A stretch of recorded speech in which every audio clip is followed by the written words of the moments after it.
How do we make housing affordable? We have a very expensive rental market right now. Really expensive. We just rented a house and it is... Really expensive. It'll make you insane. Okay, don't tell me. The only other way that prices go down is when you have an economic crisis. And I don't really want that. Yeah, let's not do it like that. Let's not do it that way. Yeah, let's do it a different way. Let's do it the positive way. Like the fact that we haven't paved a road in a year and have no plans to. Yes. I actually challenge you to make it worse. Can you make it worse? No. A lot of that has fallen off. The things that the city used to do well are no longer being done well because we're cutting all of these services down to the bone, right? So that, but I'm here to say it's fixable. I feel pretty helpless right now looking at the national situation. And I think for a lot of people who felt like really betrayed by their federal government, I think had this sense of like, oh, we can help our local government reflect more of what we want to see from it. But I really trust the voters. Like, voters are smart. Yeah. Not me. I'm really one of the dumber ones.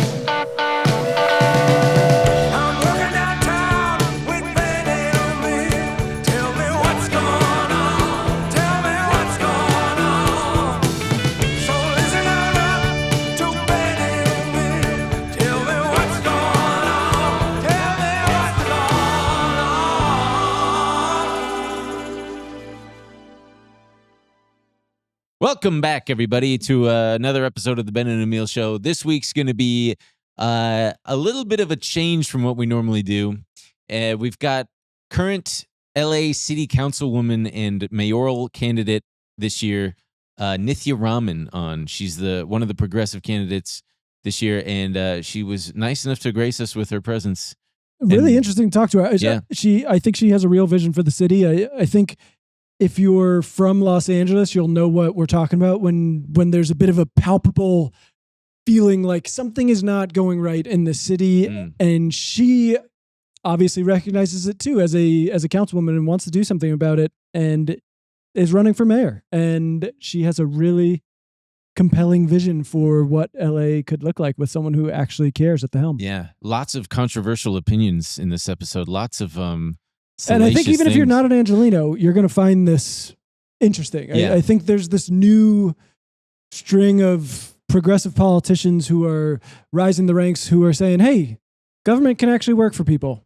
You know, the Zoran of LA has been thrown around, obviously. Yeah. And we're very excited to talk to her. And if you're new to the show, continue to join us week after week where we do very fun episodes on all kinds of current events.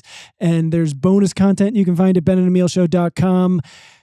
Let's start the show. Yeah, get this thing rolling. This is the most embarrassing thing that's ever happened on this show. Well, then you're doing pretty well. Okay, wait. There we go. Oh, all right. 6 minutes and 59 seconds. Let's go. What's that? It's I don't know. It's this dumb workout clock we bought and thinking that it was a different kind of clock. And now we have to, there's no good way. Oh, it's like a Tabata timer. Yes, exactly. To do Tabata workouts? We didn't know what Tabata meant. I still don't know exactly what Tabata is. It's so good. Oh, it's like a really good workout method. Oh, we thought that Tabata was some kind of broken translation thing. It's become an inside joke on the show because people yell at us for not knowing what Tabata is, and he's the Tabata man because it's his job to reset the timer. Got it. Tabata man. Anyway, well, folks, welcome. I'm Ben. This is Tabata man. No, it's Emil because this is a very serious one. This is a serious real episode. One. We've got with us council member Nithya Raman. And she's not just council member anymore, mayoral candidate. That's right. And she's here today to tell us all about why we shouldn't vote for Spencer Pratt. Oh. No. That's not true. We did unfortunately donate a good deal of money to him before you joined the race, and we're trying to claw that back. But to be fair, we thought it was the fund that was going to convince him to not run. Right. Just like here, enjoy some. Much love to Spencer Pratt. You know, I'm sure he's a great guy. Actually, we're kidding around. I will say, as I was getting ready for the show, I kind of forgot he was even running, and I spent like maybe 30 minutes too long scrolling through his Instagram, and it scared me a little bit. It's a lot of direct to camera videos, and But I will say I understand his anger right now. Yeah. He lost his home in the Palisades. I can't imagine the trauma he experienced. And heart goes out to Spencer Pratt and Heidi Montag. Totally. But we're not here to talk about No, Mayor we're Pratt. not. I want to talk about your race. I want to talk about why you're. Maybe you could start with your background a little bit. I'm sure because you are a city council member in Los Angeles, so I'm sure everyone all around LA knows who you are. But some people definitely do. But I think part of the challenge of this mayoral race is I think a lot of people in my district know who I am, and now I have to get out to the whole city and tell them who I am and tell them why I think I'd be a better candidate than for mayor than our other choices. So it's a big challenge. So I'm grateful to you for giving me a chance to share that. Yeah, and I was at one of your events on Saturday, and I think your background is very pertinent to a lot of people's concerns about LA going forward. So I think maybe if you could tell people how you came to run for city council. Yeah, so actually I'm an urban planner by training. I'd done a lot of work on urban poverty issues, some in India and some in LA. And I had started this volunteer group in my neighborhood because I saw a lot more tents on the streets than there were before. And so I found some other neighbors who were interested, and we started going out and engaging with people and giving them, coffee and a breakfast burrito, and then asking them like, what else could we get them in terms of services? And we would call service providers and ask people to come out and talk to them. And I just felt like there was a real role for the city to play here. Like, why are neighbors doing this on a Saturday? Why isn't the city going out and actually doing this work proactively in response to the crisis on the streets? And I tried to reach out to my elected representative at the time. He didn't meet with us. And more broadly, I would just say that I felt like he didn't share. I felt this like incredible sense of urgency. Like, we got to be out here. We got to be solving this problem. And I just didn't feel like he shared that urgency at all. And so I decided to run against him. And what I guess in retrospect is a strange pathway to choose. I love it. Not everyone's pathway. But I also knew like LA has a lot of power to take action on issues that are really important. I care a lot about the cost of housing here in LA. It's a driver of our homelessness crisis. LA can make it possible for us to build a lot more housing. LA can protect renters who are struggling. And it just wasn't using its powers to do that. And so I went out and talked to people about that. I talked to people about how we could clean our air, how we could make it safer to walk on the streets and ride your bike on the streets, how we could make it safer overall, deliver better public safety outcomes. And I feel like that message, when I was talking to people, we knocked on a lot of doors. We knocked on more doors than I think in any city council race ever. And that really resonated with people. This idea of the city as something that they could rely on, and that was proactive and persistent in their lives to help them with the issues that most concerned them. And so that's how I ended up running and winning, even though before that I had never really thought about politics as a pathway for myself. That was 2020, right? Yeah. So I started running in 2019 and won in 2020 and took office really in January of 21. Okay, during the pandemic. So it was pre-vaccine COVID when I started, and then we ended up getting the vaccine, and I think a lot of things changed in LA as a result. But yeah, I started in the middle of pre-vaccine COVID. Our council meetings were on Zoom. Everything was on Zoom. I couldn't meet with constituents face to face.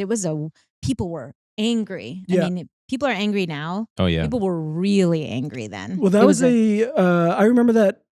I remember that race. It was a big deal for people in LA. I feel like it was a very big deal for people who identified as pretty left. I think people felt lucky to have something to throw their energy behind after Bernie Sanders had stepped down and ended his campaign. And so there was a lot of energy. I think it was a DSA back thing. There was a lot of people going out and knocking doors. And I think there was a sense of people felt really helpless looking at the national situation. I feel pretty helpless right now looking at the national situation. And I think for a lot of people who felt like government could do good in people's lives and believed in government and felt really betrayed by their federal government, I think had this sense of like, oh, we can help our local government reflect more of what we want to see from it. Active, present, compassionate, helping solve problems and not just waiting until complaints were coming in. Like that's really, I think that vision spoke to a lot of people. Yeah. And I think that's a very broadly progressive vision. Like progressives believe in the power of government to do good. Yeah. I really believe in that. Which I feel like that's a good spot for you to kind of educate us, or me in particular, and maybe a lot of our audience, on how the government structure in LA. Can you do just like a quick overview of how, like a top down, what the mayor does, the board of supervisors, the city council, and like what powers does the mayor have? Because I feel like a lot of stuff gets... Because it's unique here, right? Yes. It's not like other cities where the mayor has kind of broad power. The city council holds a lot of it. Yeah, so there's it's definitely this comes from history in LA, right? So this is a newer city than East Coast cities, and the structure of LA and a lot of West Coast cities actually was in response to the earlier progressive movement that was really focused on good governance and anti-corruption and oppositional to what was happening in these really corrupt East Coast cities like Boston and Chicago. And, you just saw a ton of corruption there. And so here what they said was, let's make government cleaner. Let's make it decentralized. So they really, it ended up leaving us with a fairly fragmented system of governance. So city of Los Angeles is 4 million people. County of Los Angeles is 10 million people. The county handles, public health services, mental health, all of the things that, we depend on the county for a lot of those basic services. They're charged with, in their charter, care for quote unquote the indigent. And so they're really the ones that are funded for that from the state and federal government. The city of Los Angeles is 4 million people. It has, and the county has, 5 supervisors who run it. The board of supervisors. The board of supervisors. Right. So each of them has a district that is 2 million people in it. We just voted in an expansion, but it's kind of caught up in some issues. The expansion vote negated an old vote, so they're trying to figure out how to resolve it. So it's maybe going to grow to 9 supervisors, and an elected CEO position. But it's still a relatively small number of people who run these enormous districts, right? Who are supposed to run many of the things that I would say the most vulnerable people in our city depend on, right? And in the county as a whole. Here in LA City, we have a mayor and 15 elected council members. Each council district has like 250,000 residents, give or take. And yes, there is in theory a weak mayor, strong council system, right? That's historical, coming from this idea of decentralization and more power at the local level. But there was a charter reform process a quarter of a century ago, which did give a lot more power to the mayor. And that gave them the authority to hire and fire general managers of all of our departments, which I think is the most important thing. Because so much of what I think we're dealing with LA City right now is not necessarily that we don't have the right policies in place. We do need to have some changes in policies, but that the departments are not delivering on what they're supposed to be doing for us. Mm-hmm. And I think an active mayor who has the ability to hold general managers accountable can really push them to deliver on the outcomes that matter for Angelenos. They have the ability to set a department's priorities. They have the ability to bring departments together that need to talk to each other to resolve issues. Like if there's 5 departments that are in charge of fixing a sidewalk, the mayor can bring them together. No one else can. Really. What about budgets? They set the budget. Ooh. They set the budget. The mayor does. The mayor does. And then the city council does approve the final budget and makes changes to it. But most years, they only change like 2% of the budget. And a lot of the budget is personnel expenses anyway. So it's largely determined by who's in the workforce and how it's spent. But yes, the mayor definitely has the ability to set the initial budget. And then they have the ability to make sure that their budget priorities go through the council process intact. And they have the ability to really hold departments accountable for outcomes. Hey, everybody, we got to take a quick break to thank a sponsor of the show. It's Him's Hair, man. Neither of us have this issue, fortunately, but for But some of we you know out the there, importance of it, you know? we know the importance we know of the it. importance of Yeah, a good, 'cause solid head of hair. people only care about what you think if you got a good head of hair. That's not true. When hair starts to thin, your confidence can thin too. That's why Hims makes it simple to feel like yourself again, with access to simple, personalized care that fits your life and your hair goals. So if you're tired of trying to figure out what actually works for hair loss, you can just hit up Hims. You get access to clear solutions, expert guidance, and an online process that takes the confusion out of care. Hims offers convenient access to a range of prescription hair loss treatments with ingredients that work, including chews, oral medication, serums, and sprays. Doctor-trusted ingredients like finasteride and minoxidil can stop further hair loss and regrow hair in as little as 3 to 6 months. This guy knows a little bit about that. You shouldn't have to go out of your way to feel like yourself. All right, that's the main thing. Hims brings expert care straight to you with 100% online access to personalized treatment plans that put your goals first. For simple online access to personalized and affordable care for hair loss, ED, weight loss, and more, visit hims.com/bays. That's hims.com/BAES for your free online visit. hims.com/bays. Featured products include compounded drug products, which the FDA does not approve or verify for safety, effectiveness, or quality. Prescription required. See website for full details, restrictions, and important safety information. Individual results may vary based on studies of topical and oral minoxidil and finasteride. One of the things I really liked that you said recently was you want to get the lights back on. Yeah. Oh my God. It's driving me crazy. Well, I owe you an apology. Oh. I live in your district. Okay.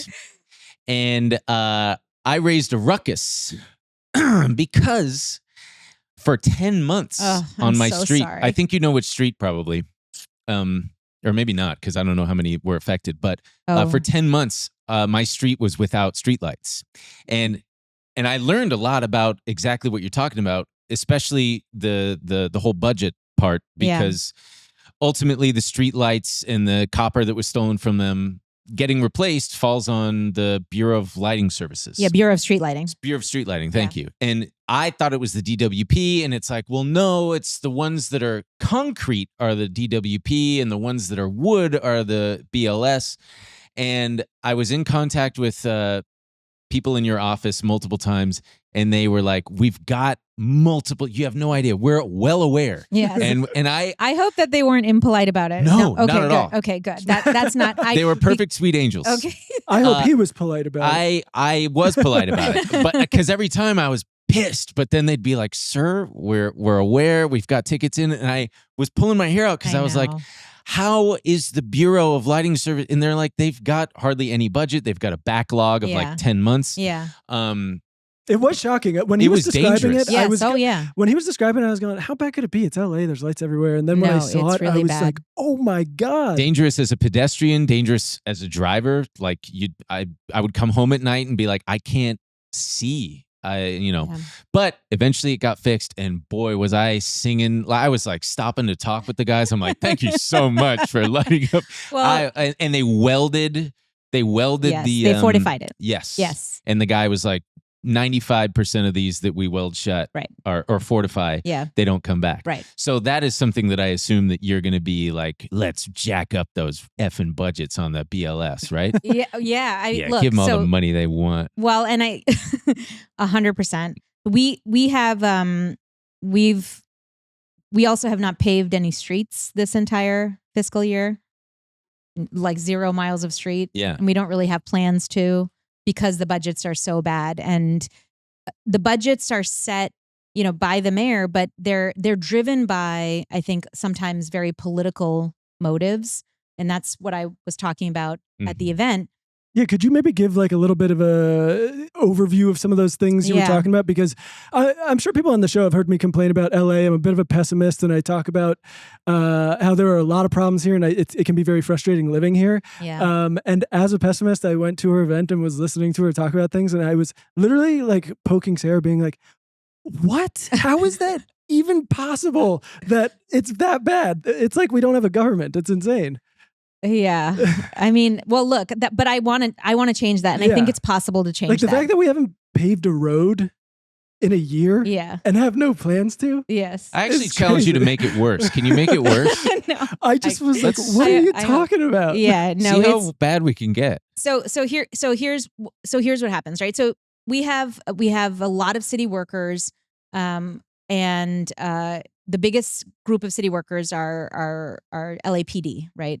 And what ended up happening in the last mayoral election was that they supported Rick Russo, spent a lot of money against Mayor Bass, and so when their contract negotiation came around, the mayor and a bunch of people on the city council agreed with this. They awarded them even more than the union was asking for, which like never happens in contract negotiations, as far as I know. They just gave it to him because because they spend a lot of money on elections, right? So if you want to get their support, you support their requests, and that had knockdown effects that basically replicated itself across the entire workforce of the city.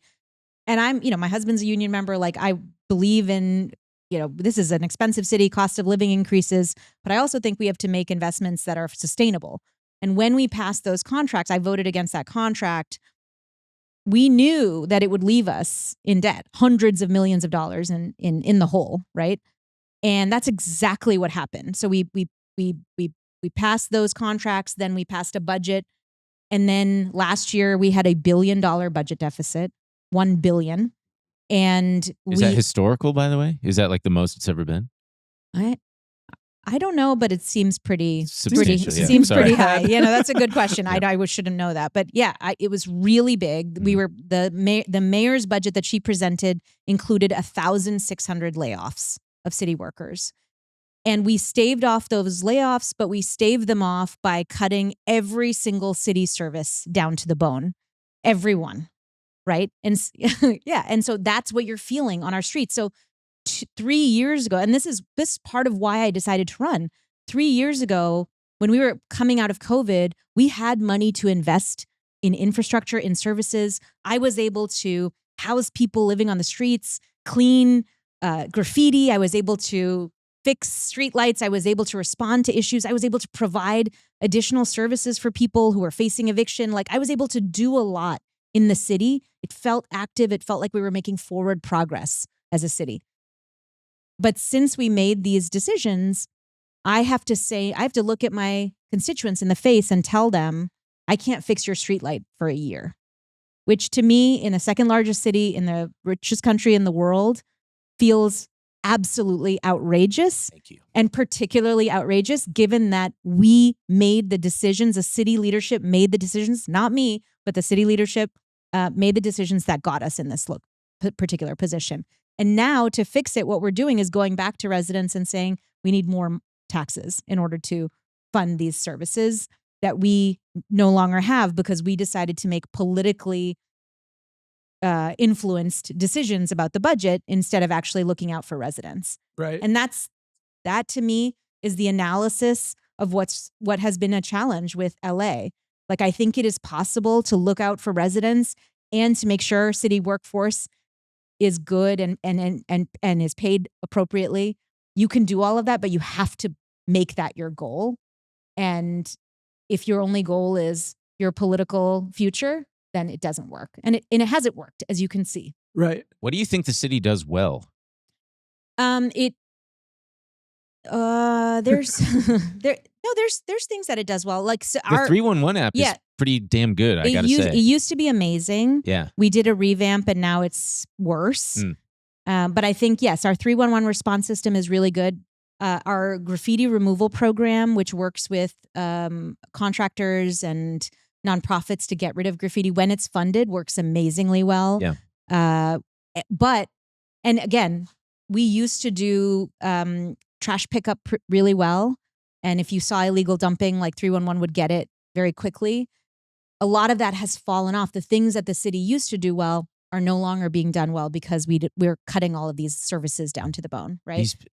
So that, but here's what I'm saying. Like, this sounds depressing, but I'm here to say it's fixable.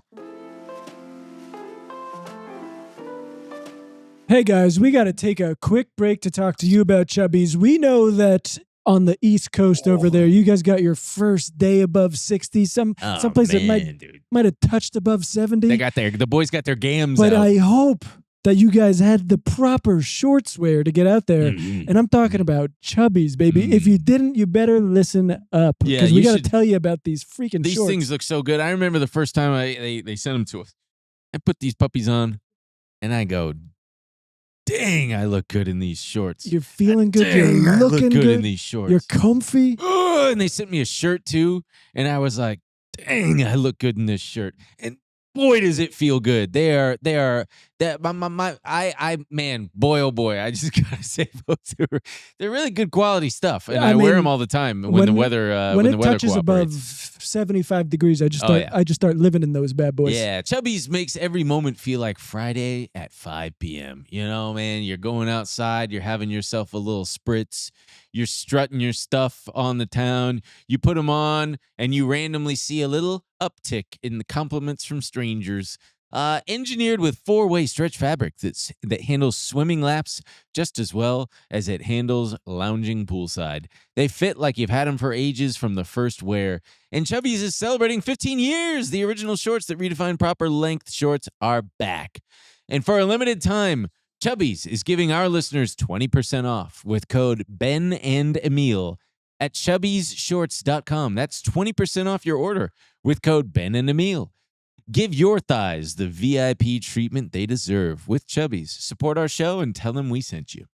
Sure. Right? It is fixable. And if you focus on the details and if you really are thinking about how the city can do better and monitor outcomes. So here's the thing that we used to do that we don't do anymore. We used to have a chief data officer in the city. We used to have data collected from every single department that would tell us when things were going well and warn us when things were going poorly.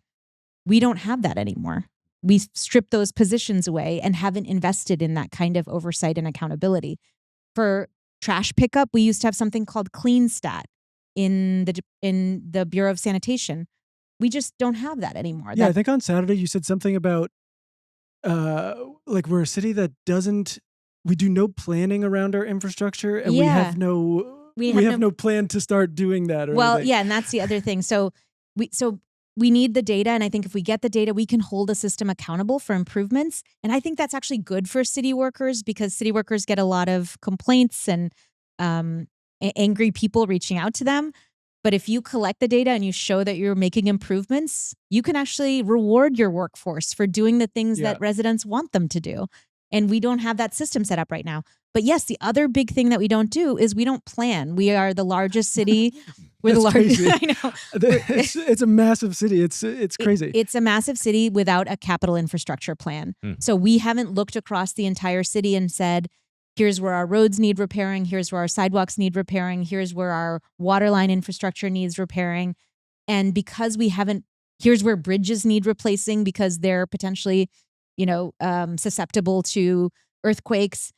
We don't have a plan for that. We don't even have we still don't have a capital infrastructure plan just for the Olympics. We're 2 years away from the Olympics. And so we just have not done the work to say, here's what we need to protect our infrastructure. And then we can make other budgetary decisions once we've secured the funds for all of this work. That's the kind of work that you can do. It's really straightforward. I think it's really progressive. I think it's really positive. And it's like a vision of Los Angeles as a city that can fix things. And I think it is doable. What sucks is... Well, I want to get into the nitty gritty of something because I want to make sure we don't miss this. Okay. We did a little we were actually talking about it before we had the episode, and I was like, what are the top things that the mayor would have to the incoming mayor would be faced with, like people on the street would be asking for? And we were talking about it, and then I was like, why don't I just ask, I'm sure you're familiar with Reddit. Okay. There's an Ask LA subreddit. Yeah, you ever heard of Reddit? there's a Los Angeles subreddit. So I was like, I'm not from here. I moved here like everyone else, and I was like, I don't want to speak for people. Yeah. But when we were talking about it, the big three for us were homelessness, public infrastructure, and housing. Yep. And the number one upvoted thing is homelessness, infrastructure, and housing. And by far, when you go through it, pretty much, some people just wrote homelessness 3 times. Right. And Yeah, not sure if they wanted more of it or less. Pretty much it feels like most answers include homelessness. Right. And I think that is, that is by here's far some other ones. Traffic deaths of. Oh yes, which I didn't know until this person put this. Traffic deaths of drivers, pedestrians, and cyclists. They now kill more people in LA than homicides, which is crazy. Yes. But I want to talk about. I mean, I'd love to talk about all this, but I do want to talk about the homelessness thing. Yeah. Because I think anyone who's visited LA has felt it. It's a horrific thing. It's horrible. You feel bad for everyone who's experiencing this. You feel bad for everyone who just like has to live like this. Everyone has their own stories with dealing with it. And yeah, can this really be solved? Is it something where we can build a city where people feel comfortable and not horrible, just bearing witness to suffering all around them and all that. Is this safe? I think it's a safety issue. And I know your background is obviously relevant in this. Yeah. So I think it can. I think there's always going to be challenges in big cities with homelessness. But I think we can do so much better than what we're doing right now. So much better. Yeah. And I think I talked about this a little bit but in one of the big things that drives the way in which our homelessness crisis plays out here is the fact that we don't have a lot of shelter. In New York, they have a mandate to build a shelter bed for every person who's experiencing homelessness. They have more people. It's a court mandate from the 80s. They have more people who are homeless in New York on any given night than we do in LA. 100,000. Really? Yes, I know. Right? Wow. 100,000 people are homeless on any given night in New York City. In the county of LA, it's like 70-something thousand. In the city of LA, it's 45,000. But they have 100,000 shelter beds. In the city of LA, we have 1/3 of the shelter beds that we need for our total homeless population. And so 2/3 of our homeless population is on the streets. 30,000 people. 30,000. In New York, 100,000 people are in beds. And the people who are on the streets tend to be the sickest people. Right? The people who may be unwilling to go indoors and may need real engagement with the mental health system and potentially involuntary conservatorship or other kinds of efforts, right? So they have like 3% of the population that's on the streets. Here it's 2/3 that's on the streets. It's just an enormous difference, right? So it's and you can feel it in every single neighborhood. There's people who are living on the streets everywhere. But we can do a lot better. And in my district, we have actually seen progress because we've worked the system really hard. So when I first was elected, it was post-COVID or during COVID, and there were huge encampments all over the district. My district spans the valley and the basin. We had huge encampments on Hollywood Boulevard, across from Go Get 'Em Tiger. We had huge encampments. Yeah. Yep. And we housed everybody there. That that's gone and it stayed clear. We had a huge encampment at Hollywood and Berendo across from Barnsdall Park. We had a huge encampment at the 5 and the 134 on the bike path. Huge. It's wild that I know exactly where all of these are. Right? Yeah. I mean, you can vividly remember them, right? Yep. On the corner of Highland and Franklin, out on the way up to the Hollywood Bowl. That one was a long time. Yeah. Yeah. And then there was one under the Cahuenga underpass, huge, including a structure that an anti-vaxxer artist had made called, I think it was called like something Funhouse. I think I remember this. It was a wooden structure that, and in each of these places, we were able to triple access to shelter in the district. And then I hired a staff that was focused on this. And we went out and forced outreach workers and the system to come to each encampment, offer shelter as soon as we had it. And then we were able to move people indoors and into safety. And then once they were in, we cleared those areas. And because we didn't just shove people down the street or, arrest them or whatever, those areas have almost entirely stayed clear.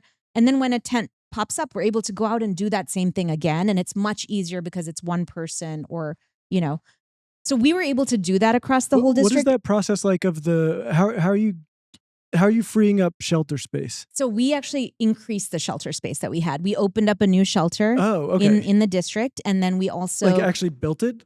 We didn't build it. We converted a hotel. Okay. And it was and so we have multiple people in the hotel rooms, and it's a shelter in Hollywood. So is that something that's replicable all across the city? Yes, and we also did things like we applied for and got grants from the state government for motel and hotel vouchers. So we were able to bring people in and we placed them in motels and hotels across the entire region. And we were also able to really make sure that people, once they went into those locations, had resources to be able to find their next step, right? So we connected them to long-term housing, or we were able to reunite them with their family. And we were able to monitor that through our office's work, right? That system, you can build that system out and replicate it across the whole city. You can make sure that our shelters are expensive, can be very, very expensive. There are programs like short-term voucher programs that are actually cheaper and actually more effective for bringing people indoors. So you give someone a voucher that they can use in an apartment, and then they can be in that apartment for some time.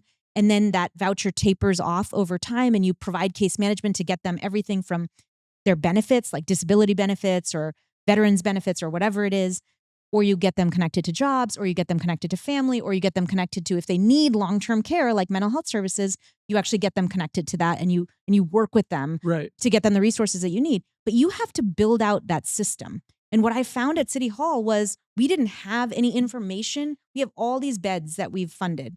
We had no information about what was happening in those shelter beds. Is that the LASA? Is that where the LASA controversy comes in? Because that's been a big headline lately. LASA has been so what we did in the city of LA, because we're not the county, right? We're not funded to do this work, but we fund it because we know we need to do it, because it's a crisis on our streets. So we gave money to this authority that was set up, which was a city county agency called LASA, the Los Angeles Homeless Services Authority. That agency used to have a very small amount of money. And really, since a couple years before COVID, and especially during COVID, their budget increased by something like 20 times.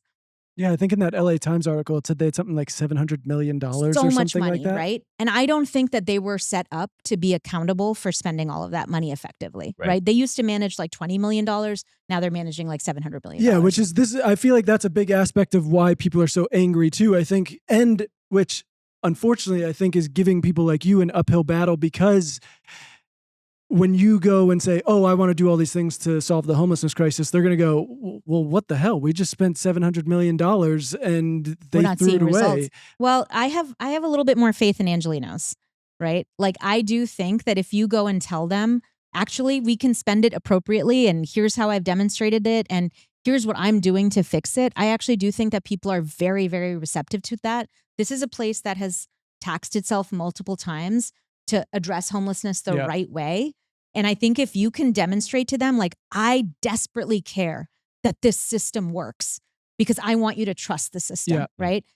I do think that that's what they want more than anything else. I mean, the voters will have to tell me what they want, but that I really believe in the spirit of Angelenos and their ability to think about this city as a place that cares for people who need care in the right way. So what I've done over the last year and a half on the city council is actually create the data that we need to hold the system accountable. I now know how long people are in these shelter beds, and we're finding that people are in the shelter beds for a year or more a lot of the time. Like, there's 2,000 people out of the 8,000 shelter beds that we fund who've been there for longer than a year.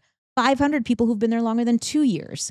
Wow. Which means that they're just not getting the care that they need in those sites. And so now I'm working to make sure that they're getting that care and fixing it.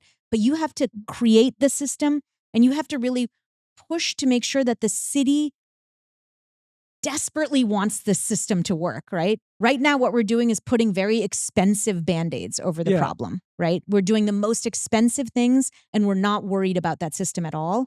I want to actually build that system. And every time I've tried, I've faced resistance or just slow walking from City Hall, right? Just an disinterest in making sure that the money given to us by Angelenos, the tax dollars given to us by Angelenos, is going towards the outcomes that they need in the most effective and efficient way possible.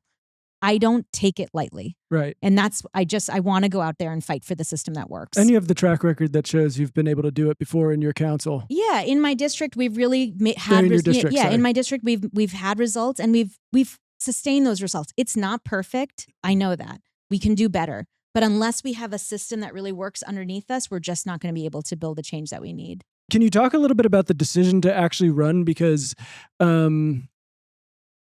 an outsider, there's a little bit of confusion, at least for me, just reading some stuff in the Los Angeles Times. It looks like maybe you had originally endorsed Karen Bass and then decided I think it was the last day you were able to file for running is when you filed for it. Can we talk about that a little bit of just how that decision went down? Well, I've been really frustrated over the last 2 years in particular. Like the first 3 years that I was in office, I felt like we were making progress and that things felt better in LA than they did before. Things were opening up again. I feel like, we were able to deliver results for constituents in ways that felt really productive and positive for me. And then over the last couple of years, I felt more often than not that I've had to say things that I really don't like saying to constituents, like the services are worse. Yes, they are worse. You're not imagining it. Things are worse than they were before. And so I've been getting increasingly frustrated. I've been pushing back on things like the mayor has a program called Inside Safe, which is her kind of signature program on homelessness. And I think it's a good program. I think that work is really important, but it costs way too much. We're paying for some of the hotel rooms in that program $100,000 a year. How the hell does that happen? Sometimes you see some of these things and you're like, it feels like we could just pay everyone's rent who is currently living on the street and it would be cheaper. But that's what the voucher program that I'm advocating for is, that's exactly what I'm saying. Money. It's crazy. But that's exactly what I want to do, right? Is to say, hey, we want to fix this the right way. Let's make sure that we're doing it in the most effective and cost-effective way, right? Still treat people who are at the core of this crisis with humanity, but really get the results that we all want. And it is totally possible. We just have to work at it. Like these are big bureaucracies that are reluctant to change. You have to push really hard to make them change. You have to push really hard. I push really hard. Here's an unpleasant question. This is anecdotal, but I feel like plenty of people have had experiences with homelessness where it's clearly like a drug situation. Yeah. And mental illness brought upon by drug use, unchecked addiction that's gone on for however many years. Is there something, when you talk about the services necessary, I'm assuming that also includes substance addiction. Usage, yes. Yeah. Okay, good. Yeah, for sure. And okay, so here's a place where, and you asked me a question about my late entry into the race, which I'm happy to answer, but I do want to talk about this issue. Yeah. So we depend on the county for delivering mental health and substance use services to people who are on the streets and in our shelters, right? This is part of what I'm talking about, pushing the bureaucracy to work. We have 20,000 beds between the city and county that we've funded across Los Angeles, shelter beds. The best data that we have about how many people in those shelter beds are getting intensive mental health services is 800 out of 20,000. And to me, with the crisis that I'm seeing on our streets and the challenges that I know a lot of the people that our office works with, I feel like that number should be significantly higher, right? It is only through my work that we even know that number, because I pushed really hard on the county to provide that data. And now I want to use that data to fight for what we need in terms of mental health and substance use services from the county.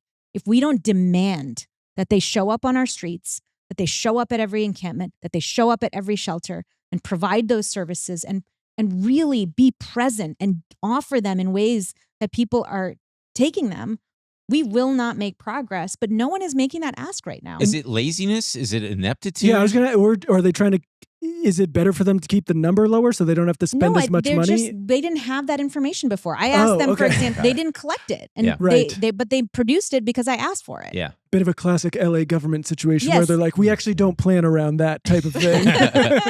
Yes. But okay, so here's another thing that I asked, for example, how many people in my district are getting referred to mental health services And then how many of them are getting the mental health services after that referral, right? Couple hundred. Well, they said we don't collect data on referrals. Right. Oh, got it. Well, they're working in the dark. Yeah, they don't have the lights on. Right. But like, that kind of stuff feels really essential to me. Mm-hmm. And I come to this from a perspective of believing that the government can care for people. But if you don't talk about the needs, and if you don't deliver on those needs, I just don't know how you actually deliver on the goals of what government is supposed to do. Right. And that goes from everything from mental health services to streetlights. Like that's. So you asked why I got into this race last minute. I've been really frustrated, and I'm not from politics, and I'm not going to be in politics. Like this is what I'm doing right now. It's my way of serving the city that I love so much, and that has given me and my family so much. I love it here so intensely. This is not a launch pad. It's not a launch pad. I don't want to go to Sacramento, and I don't want to go to DC. Like those are not places I want to be. I don't have aspirations for higher office than this. This is what I want. I love LA. I'm an urban planner by training. I love cities. Like and it's such an incredible city. Like there's so much that I think that's the most frustrating thing about it is you look around and you're like, why do they just continue to mess it up? But we don't have to. Yeah. We don't have to. And so for me, I was feeling this incredible sense of frustration. I hated what I was telling my constituents and forced to tell my constituents because I don't control a lot of the reasons that got us here. And I'm trying to do my best, but I'm one of 15 and I did not see leadership and urgency in the mayor's office trying to address what I think are the biggest issues facing LA, the cost of housing, our homelessness crisis, and accountability around that homelessness crisis, around basic services, essential services for people. I just didn't see that responsiveness there. And I was waiting to see, there were so many people who were thinking about getting in the race. I thought, okay, we're going to have a conversation around this. We're going to talk about where LA is going and whether we all think it's going in the right direction. And I think there's a pervasive feeling that we're not going in the right direction. And I was like, great, we're going to talk about that, And suddenly it was the last week of filings and there was nobody in the race. I will say that I think government experience is really important. City Hall is a maze. Understanding it and making sure that it works well is really important. And I will say I am the only candidate in the race that really is talking about housing costs and how we need to build a lot more housing. And that includes both deeply affordable housing, publicly funded housing, but also market rate housing. We need it. Can I ask you one more question regarding how it works in LA? Speaking of two progressives in a race, is it ranked choice voting? No. So it's so the way it works in LA is it's a nonpartisan race. So it's not Democrats vote for one and Republicans vote for another. It's like everyone who's on the ballot for the mayor is on the same ballot. And the top two, either one person gets more than 50% of the vote, and it's almost always the incumbent. But if that person doesn't get 50% of the vote outright in the primary, which is on June 2nd, top two vote getters go on to the general election, which is in November. So that's how it will work. If someone gets 50%, the whole thing could be over in June? Yes. Oh, wow. Okay. Yeah. Okay. And I didn't look at the race as it was that last week before filing ended.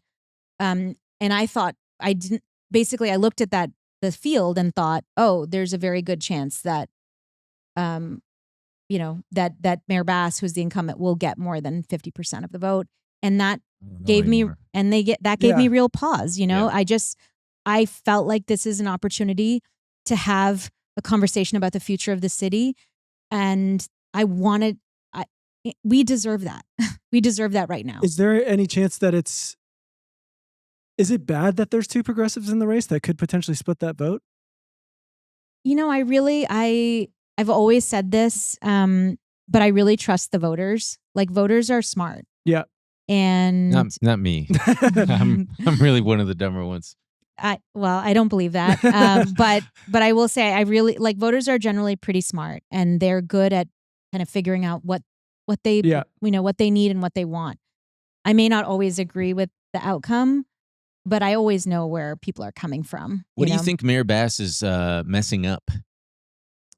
I think the mayor's office has a lot of power to take leadership, right? So even in the system that we have where the council has more power than in the city of New York, for example, the mayor's office has the ability to set the goals for the city. What are we going to get done? And they are the only entity really in the city that can convene the departments and push them towards those goals. Right? To me, there has been an absence of goal setting and vision for the future of Los Angeles. And there has been an absence of pushing the departments to deliver on those outcomes. We still have, for example, a lot of the same general managers that were there during the Garcetti administration, despite the fact that I think a lot of our departments are not delivering on the outcomes that we want. Yeah. Like we should be setting goals, and when leadership doesn't deliver on those goals, they should be fired and replaced with people who are really good at their jobs. Yeah. This is an incredible city. We can recruit real talent to work here, and we can hold them accountable for outcomes. You'd mentioned a little bit the housing stuff when we were talking about housing. Because that was another one of the three things. Actually, before we do that, if you had to do your three things, I honestly got the idea from the Zoran Mamdani campaign, which I'm sure. Actually, I don't want to assume, but I'm sure you've maybe heard the like Zoran of LA term that people throw out. So like, what would your three? If you had to hit him with the free bus, childcare, making housing affordable. Rent, making housing affordable, addressing homelessness, and making the city work. Like these would be my three things. So how do we make housing affordable? So I think we need to do two kinds of things for people. One is that we have a very expensive rental market right now. Really expensive. We just rented a house and it is really expensive. It'll make you insane. Don't tell me. It's crazy. Yeah, it's bad. It's bad. And housing follows the laws of supply and demand. And we do need to increase supply. And where we've seen cities increase supply, we do see that costs flatline or they lower. The only other way that prices go down is when you have an economic crisis. And I don't really want that. Yeah, let's not do it like that. Let's not do it that way. Yeah, let's do it a different way. Let's do it the positive way. So I think we do need to build a lot more housing. We need to make sure that our public housing and our affordable housing programs are working as absolutely well as they can, which there's a lot to be done on that and to lower costs there and to make it really, really generative. We also need to make sure that we are encouraging the private real estate sector to build more. And the way we do that is as a city, is by providing zoning and planning regulations that really work for that. And also by removing red tape. The city of Los Angeles adds 2 years more than other cities do to every apartment complex. We need apartments. Like it's like we're all yelling about a housing shortage and then being like, let's make it as hard as possible to fill the housing shortage. But I do worry that there's a good amount of constituents who are maybe not into that idea without knowing. I think they're like, build more housing. And then a bunch of people in, say, the east side of Los Angeles are like, oh, is that what it means? There's going to be apartment building? So I think there's ways to think about that housing and setting the rules of the game for where that housing is built that concentrates new housing development along our major streets. So like along Wilshire, why are so many buildings along Wilshire one-story strip malls? It's because we prevented them from being higher for a very long time. We made it impossible to build. Why are so many buildings along Ventura Boulevard one-story strip malls? Like we limited heights along our major corridors and prevented new housing from being built that would have, I think, satisfied a lot of needs here in LA. And I think we can undo those regulations. We can make it better. And we can also protect neighborhoods that are dealing with gentrification pressures. So I know that there's, a lot of neighborhoods, like in Boyle Heights, for example, where residents are saying, we are being priced out. Communities are being pushed out, right? Similar to what happened in Hollywood a few years ago. Well, are you okay?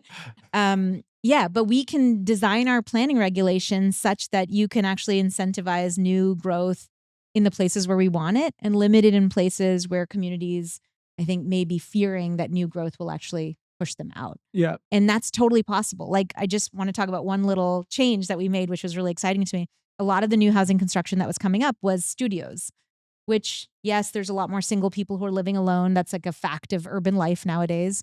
But we do need family-sized apartments. We changed our planning regulations to incentivize 2 and 3 bedroom units, family-sized units. And guess what? New entitlements that are coming in are applying for 2 and 3 bedroom units. So you can actually create regulations that build exactly the kind of city that you want. And you can go out to neighborhoods and talk to them about that and get people excited about it. And I think there's a wider acknowledgement now that housing is necessary. And as someone who was forced to live in East Hollywood as a single man and was really unhappy about it, I want to pull the ladder up behind me. You guys can go live in East Hollywood, okay?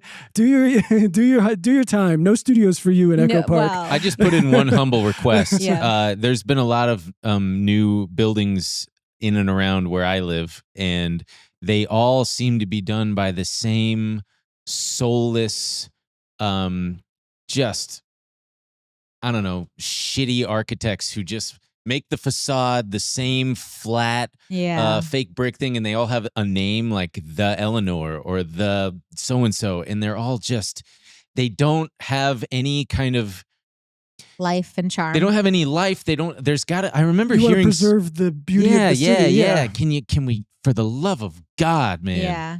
At least make it nice to look at. So, build the housing, but Jesus. Yeah. So, I've been thinking a lot about kind of what it would mean to have density that we welcomed in our neighborhoods.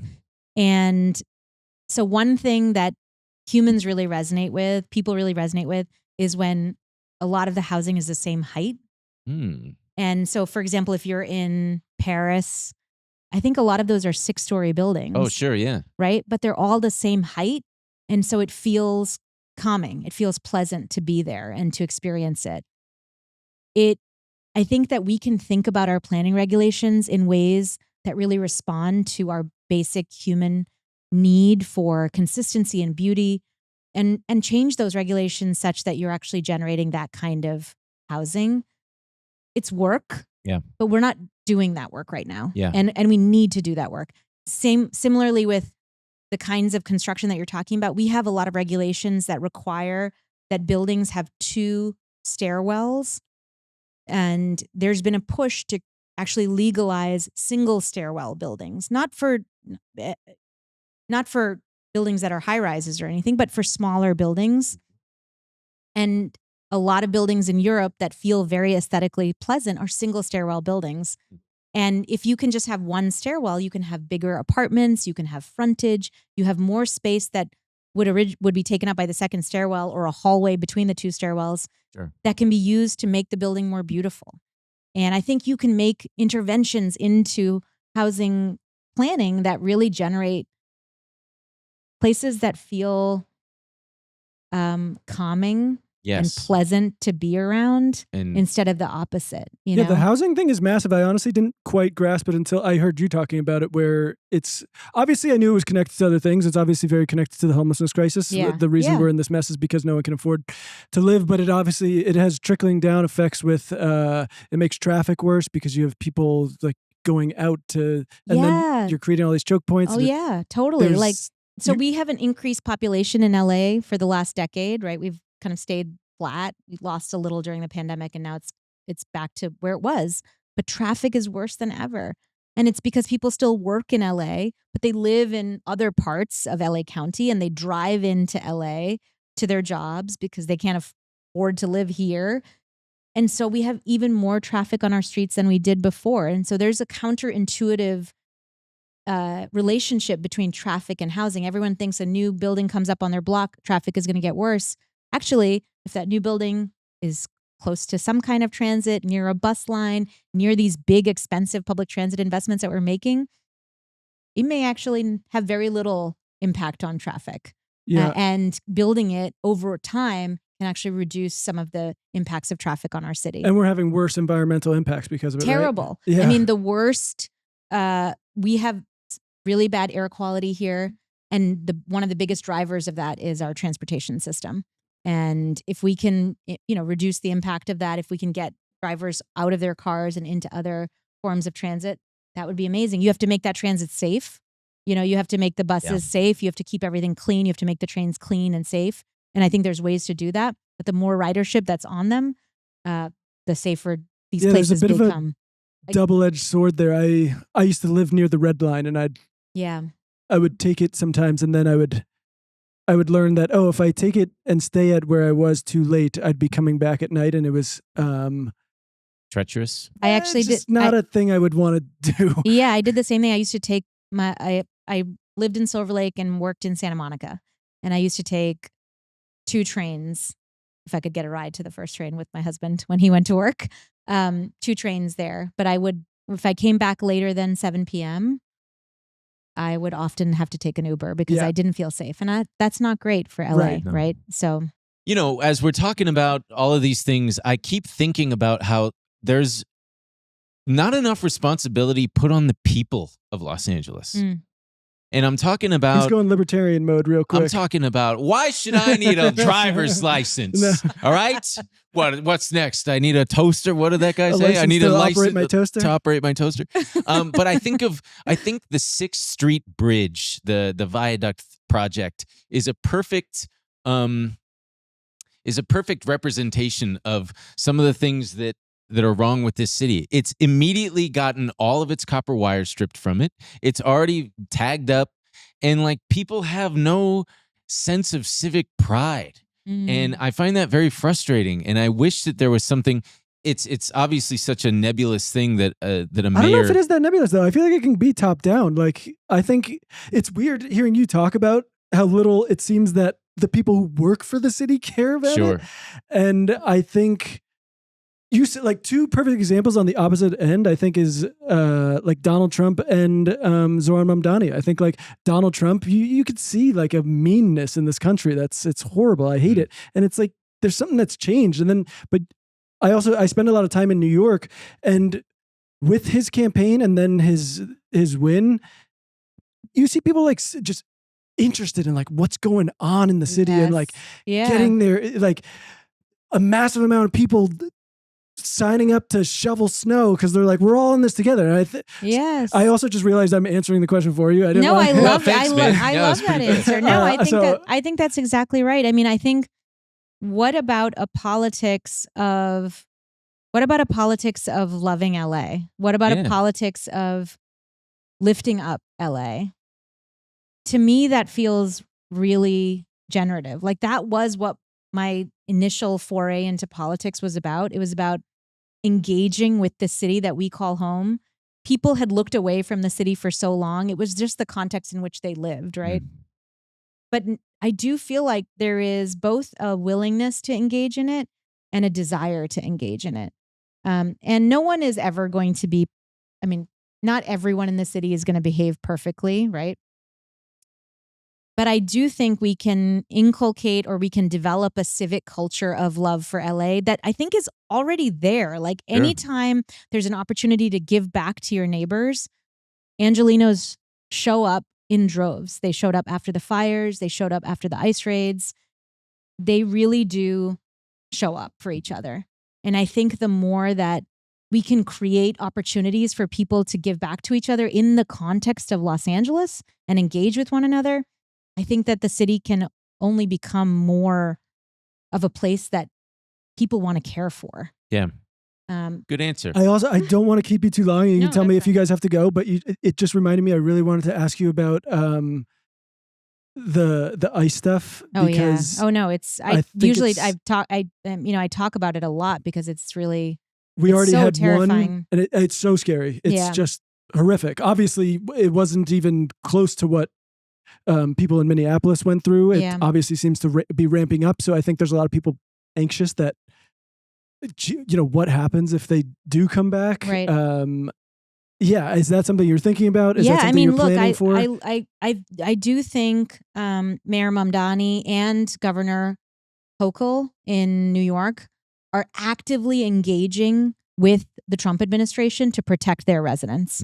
I want that in my leadership. And if I'm elected mayor, that's what I will do. Yeah. We have potential points where the federal government, federal law enforcement is going to be invited into our city for the Olympics. That's part of our agreement, right? And the World Cup.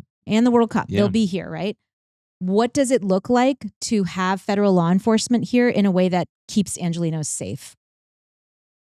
That, to me, requires intensive engagement with our federal partners and intensive engagement with all of the other people, whether it's FIFA or whether it's the Olympics Committee and all the corporates, corporate donors, or not donors, corporate investors that fund that. I mean, in this case, our interests are aligned. Like, they want a safe games, right? So let's go there and talk to the federal government, use every point of leverage that we have to fight for games that are going to keep Angelenos safe. Yeah. And also, we need to be talking to Angelenos, and the city needs to be saying to them, our mayor needs to be saying to them, I will do whatever it takes to keep you safe. I will do whatever it takes. That is my primary goal. And that's what I'm engaging on every single day. Yeah. And I want to hear that from her. I want to hear that from I want to hear that from her. We're going to have to get you those little fake newspapers to bring down to Trump. I don't know if you saw Zora. Yes, that was a nice little. How long have you lived in LA, by the way? I've lived here since 2013. Oh, wow. And where from? I grew up outside of Boston. Oh, okay. I was born in India. We moved to America when I was little, and then I grew up outside of Boston, and then I came here, and I think LA is so different from where I grew up in weather, in the people, in how receptive they are to just like being happy. That I really fell in love with it. I really love this city. I love that. Yeah. That seems like a good place to leave it. But if you want to, if you want to leave him with any message to Los Angeles voters or people in the United States, because honestly, like Zoran's campaign, I think people are looking to these progressive, leaders to be like, oh my God, there's hope in this country. There's people who care. I just, this city is really, really precious. Like the spirit of Angelenos, their generosity to each other, their willingness to stand up for each other. It is just really, really a special place. And, I want to fight for it. And I think it needs someone fighting for it right now. So I hope that I get the chance to be the city's next mayor. Yeah. As much as much as we're decrying the problems here, the first ICE raids here really did prove that point where people are like, they're fighting for each other. Yeah. Like, yeah. Fuck ICE, get the hell out of here. Yeah. Go ahead. I was going to ask if you wouldn't mind just looking into that camera and saying, when I'm not running for mayor of Los Angeles, my name is Nithya Raman. When I'm not running for mayor of Los Angeles, I'm running to my phone to listen to the Ben and Emil.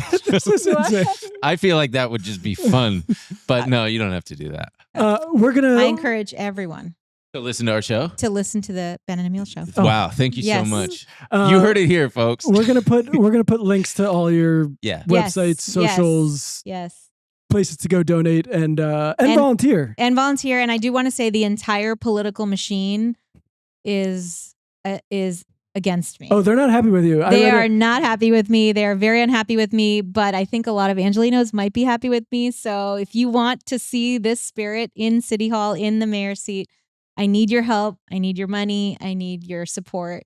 Please help me get the word out. And your vote. Your vote, of course, June 2nd. I read a very funny quote from, I think, the police union was that was like, if backstabbing like this was a crime, we'd lock her up or something. It's psycho. But all those links will be in the description. You can find out more about Nithya, and you can follow her and donate and go volunteer and do all those things. Thank you very much. Thank This is very illuminating. Was so nice. I learned a lot, and it's my first time talking to a real life Los Angeles politician, and it's you set the bar high. Thank you. I sincerely appreciate the time. Thank you. All right, folks. We'll see you next time. Coming up on this week's episode of benandemilshow.com. He says, and it can't be both. But I mean, the color coding clearly indicates it's pet smart. Okay, I don't care about that. My question is, how the fuck did John Legend get involved in this? You should work with your hands. You should be like a woodworker. No. These hands. You wouldn't last a day. These hands. I would last a day. I would last longer than a day, for sure. Woodworking? I love that. Oh, no. Woodworking's not like in physical labor.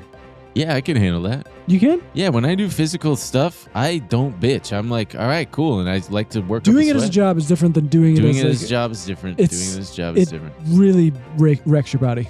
I'd get up in there when he would put a fresh puck in that floaty thing, and I'd sniff it. You love bad smells. It's not a bad smell. Like it's when a it smells good like paint smell. in the studio. I like that. Horrible. Oh man, I love that smell. This kind of reminds me of when I was Gasoline, my friend got jet fuel, keep going. rat cage feed. Okay. Like they're not feed, but the sawdust. Like that'll be in a guinea hamster. Dude, or man, I what are they love called? that smell. Guinea pig. Fish food. Yeah, we've gone over that. Yeah, fish famously. food flakes. Oh, God, that shit smells. I should buy some just to have to sniff. I should buy some fish food pellets. Just have them around. Yeah. Someone comes over. Oh, do you have a fish? Oh, no. Oh, sorry. Did it die? No. I just like to snack.